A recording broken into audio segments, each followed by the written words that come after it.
হাসনাত আব্দুল্লাহ এই ছেলেটাকে কি আপনারা চিনেন? এই যোগ্য পিতার যোগ্য সন্তান। প্রতিটা ঘরে ঘরে মনে হয় হাসনাত আব্দুল্লাহ জন্ম নিবে না, নেয়ও না। অন্যায় কাজে কিভাবে সীসা ঢালার মতো বাধা দিয়ে দাঁড়িয়ে থাকতে হয় হাসনাত আব্দুল্লাহ ভালোভাবে জানে। মাইক ধরার সুযোগ 17 বছর পান নাই, মাইক ধরার সুযোগ 17 বছর পান নাই। যেই ছাত্রদের জীবনের বিনিময় আজকে 17 বছর পর মাইক ধরার সুযোগ পেয়েছেন, মাইক পাওয়ার সাথে সাথে ওই ছাত্রদের জান্নাতের জন্য দোয়া আগে করতে হবে। ভোট পরে, ভোটাভুটি পরে, কোথায় গিয়ে কোন কেন্দ্রতে ভোট হবে এগুলো পরে আসবে, কিন্তু যাদের জীবনের বিনিময় বাংলাদেশটা পাইছেন, 17 বছর পর মাইক ধরার সুযোগ পাইছেন, অন্তত ওই ছাত্রদের জন্য সর্বপ্রথম মাইক ধরে আপনাদেরকে দোয়া করতে হবে, ঠিক না? ঠিক। অথচ যাদের জীবনের বিনিময়, যাদের রক্তের বিনিময়, যারা সেকেন্ডের ভিতরে শত শত ছাত্র জীবন দিয়েছে, ওদের কথা না বইলা, বাপ দাদার সমস্ত কথা বইলা ভোট ছায়া চলে যাইতেছেন, এই সুযোগ বাংলাদেশে দেওয়া যাবে।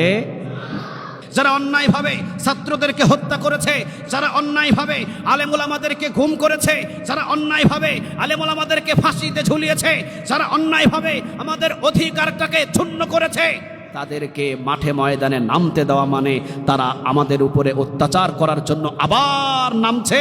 অতএব অন্যায় তাদেরকে প্রতিহত করার জন্য আমরা একযোগে মাঠে নামবো ইনশাআল্লাহ। পাখির মতো মানুষ গুলি করে, পাখির মতো মানুষ গুলি করে 6 মাসের বাচ্চা পর্যন্ত যাদের কাছে নিরাপদ ছিল না, হাজার হাজার মায়ের বুক খালি করে, হাজার হাজার আলেম ওলামাদেরকে দুনিয়া থেকে শেষ করে দিয়ে যারা এখনো পর্যন্ত থামে নাই, তারা যদি আবার মাঠে ময়দানে নামতে আসে, বোঝা যায় তারা জুলুমি করছে, অন্যায় করছে। তাদেরকে প্রতিহত, তাদেরকে বাধা দেওয়ার দায়িত্ব বাংলাদেশের সমস্ত জনগণের, ঠিক না? ঠিক। সমস্ত জনগণের। আমি যদি চরমজলিশপুর মানুষদের 10 জন মানুষদেরকে আমি বিনা অপরাধে হত্যা করি, আমি যদি আবার এই ময়দানে আসতে চাই, আপনারা কি আমাকে বাধা দেবেন না? কথা বলেন না কেন? আপনারা কি আমাকে বাধা দেবেন না? যদি আমাকে বাধা না দেন, আমি তো 10 জনকে মারছি, আবার যদি আমি আবার আপনাদের সামনে আসার সুযোগ হয়, আরো 10 জন না 20 জনকে মারার আমার ষড়যন্ত্র আছে, ঠিক না? ঠিক। অন্যায় কাজে বাধা দেওয়া, অন্যায় কাজে বাধা দেওয়া মানে কি? জমিনের ভিতরে যারা চুরি করবে, জমিনের ভিতরে যারা ডাকাতি করবে, জমিনের ভিতরে যারা মিথ্যাবাদী দায়িত্ব পালন করবে, জমিনের ভিতরে যাদের মানুষের ধন সম্পদ নিয়ে ছিনাইনি করবে, জমিনের ভিতরে নিরপরাধ মানুষদেরকে যারা হত্যা করবে, জমিনের ভিতরে নিরপরাধ মানুষদেরকে যারা বন্দিশালায় বন্দি রাখবে, জমিনের ভিতরে যারা অন্যায়ভাবে মেয়েদের উপরে জুলুমি করবে, জেনা করবে, ব্যভিচারী করবে, যত অন্যায় কাজ করবে, অন্যায় কাজগুলোকে যদি আপনি প্রতিহত করে বাধা না দেন, আপনি এক আল্লাহর হুকুম অমান্য করেছেন, ঠিক না? ঠিক। মালিকের হুকুম অমান্য করেছেন আপনি। যারা চুরি করলো, যারা ডাকাতি করলো, যারা অন্যায়ভাবে মানুষদের হক বিচ্ছিন্ন করলো, আমরা যারা ভোটার আছি, আমাদেরকে দায়িত্ব, আমরা যারা ভোটার আছি, ভোটারদের একটা মাত্র সুযোগ থাকে, নিজ ইচ্ছায় যেই নেতাকে মনে চায় সেই নেতাকে একটা ভোট দিব, ঠিক না? ঠিক। এটা আমাদের অধিকার নয়? কথা বলেন না কেন? এটা কি আমাদের অধিকার নয়? পারছিলেন 17 বছর? কথা বলেন না কেন? পারছিলেন 17 বছর? পারেন নাই। এই অধিকার আমাদের কাছ থেকে কেড়ে নেওয়া হয়েছে। শুধু এই অধিকার আমাদের কাছ থেকে কেড়ে নেওয়া হয়েছে, বিষয়টা এমন নয় আমরা কোনো দোকানে বসে 5 জন মানুষ মিলে একসাথে গল্প করারও সুযোগ পাই নাই।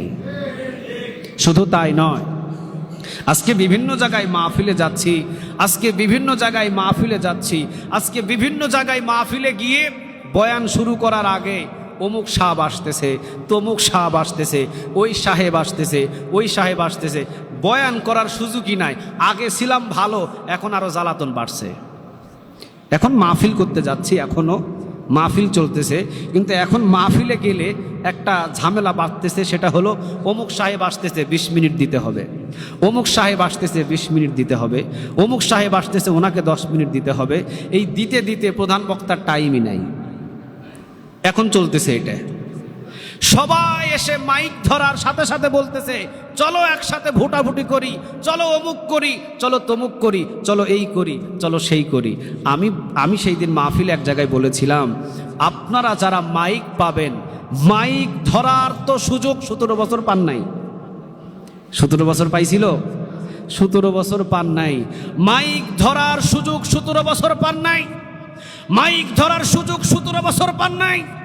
যেই ছাত্রদের জীবনের বিনিময় আজকে 17 বছর পর মাইক ধরার সুযোগ পেয়েছেন, মাইক পাওয়ার সাথে সাথে ওই ছাত্রদের জান্নাতের জন্য দোয়া আগে করতে হবে।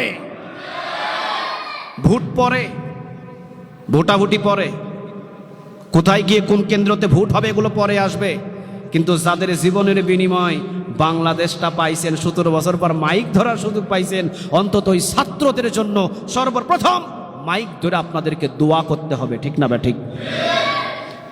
অথচ যাদের জীবনের বিনিময়, যাদের রক্তের বিনিময়, যারা সেকেন্ডের ভিতরে শত শত ছাত্র জীবন দিয়েছে, ওদের কথা না বইলা, বাপ দাদার সমস্ত কথা বইলা ভোট ছায়া চলে যাইতেছেন, এই সুযোগ বাংলাদেশে দেওয়া যাবে। তাদের যারা জীবনের বিনিময় বাংলাদেশে নতুনভাবে আবার স্বাধীন হয়েছে, অবশ্যই মাইক ধরার সাথে সাথে তাদের পক্ষে অন্তত 2-4 মিনিট কথা বলা দরকার আমাদের, ঠিক না? ঠিক। তো আমি যেই কথাটা বলতে চাইলাম, যেই ছাত্রদের জীবন নিয়ে হোলি খেলা শুরু হলো, যেই ছাত্রদেরকে পাখির মতো গুলি করে হত্যা করা হলো, যেই ছাত্রদেরকে মানুষ বলে গণ্য করা হয় নাই, ধরা হয়েছে, মারা হয়েছে, গুম করা হয়েছে, তারা যদি আবারও ময়দানে নামতে আসে, এটা অন্যায়। আর অন্যায় কাজে বাধা দেওয়া হলো আল্লাহর পক্ষ থেকে দায়িত্ব, ঠিক না? ঠিক।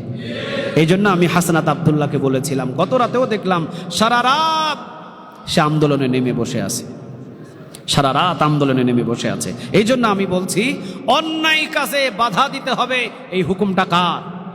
আরো জোরে বলতে হবে, হুকুমটা কার?